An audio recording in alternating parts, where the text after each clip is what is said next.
I thought the workout was over, but Marcus said I hadn't hit my target heart rate yet. When the lights went out and the security bolt clicked shut, the real training began. In the blue light of the empty weight room, my trainer showed me a side of fitness that isn't in the brochure. This is a story of physical limits, professional dominance, and the secrets kept behind locked gym doors. The gym was usually a chaotic roar of clanking iron and loud music. But at 11 p.m., it was a tomb of cold, steel, and shadows. I was on my last set of squats, my legs trembling, sweat stinging my eyes.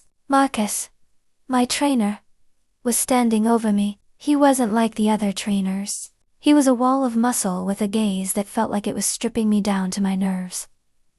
Again, he growled, his voice echoing in the empty space. You're lagging, Maya. Your heart rate is dropping. You're not giving me everything. Dear listeners, before I begin telling this complicated story of my life, I ask you to support my channel, subscribe, leave a like, and write the comment. Which city? And now, enjoy listening. I collapsed onto the bench, gasping for air. The main lights flickered and died, replaced by the dim, blue emergency lighting. The gym is closed, Marcus, I panted, reaching for my water bottle. He didn't move toward the exit.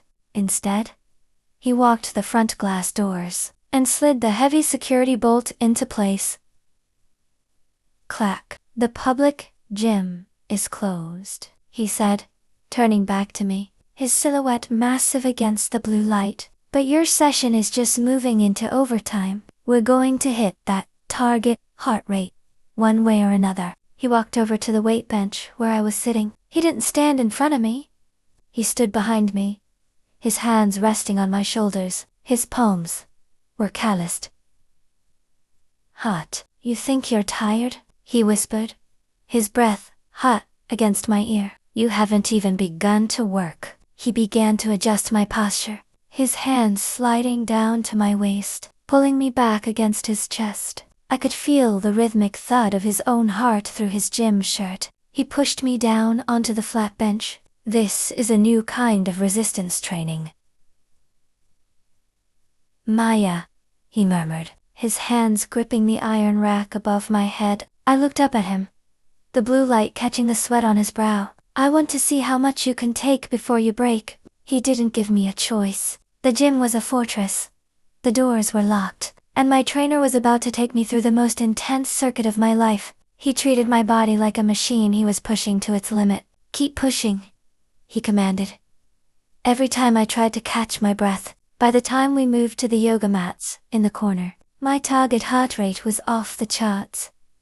My target heart rate was off the charts, voice echoing off the mirrors. Looking down at me as I lay exhausted on the floor, he wasn't a monk. He was a craftsman who had just finished a masterpiece, his voice returning to that calm, professional tone, though his eyes were still dark. Same time tomorrow, don't be late. We have a lot more ground to cover. The story ends with me walking to my car in the empty parking lot, my legs feeling like lead. I looked at my fitness tracker on my wrist. The graph was a jagged mountain of peaks.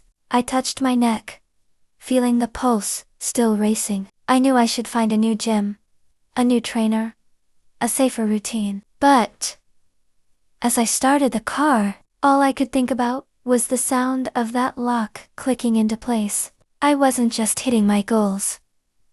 I was addicted to the overtime. Marcus met me at the side entrance after the staff had clocked out. Tonight, we're using the yoga studio. The acoustics are better, and the flooring is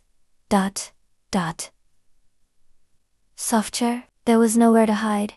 Even in the dim light, I saw my reflection from every angle, flushed, nervous, and already breathless before the workout even began.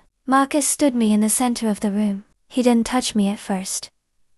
He just made me watch myself in the mirror while he paced behind me, In here, Maya, you can see exactly what I see, he said, his voice a low vibration in the empty room. He began to adjust my form for a stretch. Do you see how your body reacts when I get this close? Your heart rate is already spiking. He moved me against the mirrored wall. The glass was ice cold against my back, a sharp contrast to the heat radiating from his body. Watch, he commanded, pinning my wrists above my head. Every movement we made was magnified 10 times over by the surrounding glass, forcing me to confront how much I wanted him to break the rules.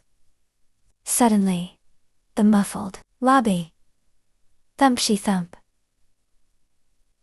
The rhythmic. The cleaning crew was early. If they walked past the studio doors, they'd see everything. He pressed me harder against the mirror, his eyes burning with a dangerous thrill. Donto make a sound, he hissed.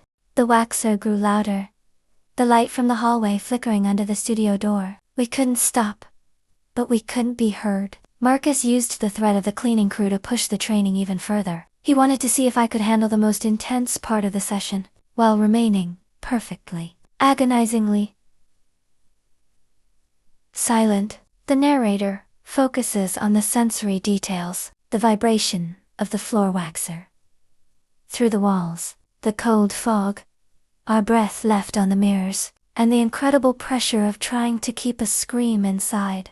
Every time a shadow passed the frosted glass of the studio door, Marcus's grip tightened.